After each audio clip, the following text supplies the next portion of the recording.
Hello বন্ধুরা, কেমন আছো সবাই? আজকে একটা আবার নতুন ব্লগ নিয়ে এলাম পাট কাটার। অনেকদিন পরে পাট কাটতে চলে এলাম। এতদিন আমার নিজেরই পাট ছিলার কাজ করছিলাম। তো মাঠে প্রায় পাট শেষের দিকেই, দেখতে পাচ্ছেন সব ফাঁকা হয়ে গেছে। আর কিছু জমি আছে পাট সেগুলি কাটতে বাকি আছে।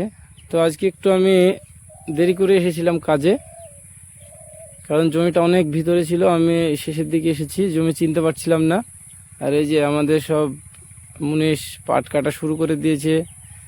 5টা 6টা করে আটি কেটে ফেলেছে, দেখতেই পাচ্ছেন। আমাদের আজ মুনিশ আছে 10-12টা মুনিশ আছে, একসঙ্গে লেগেছে। এখানে 2 বিঘে জমি আছে।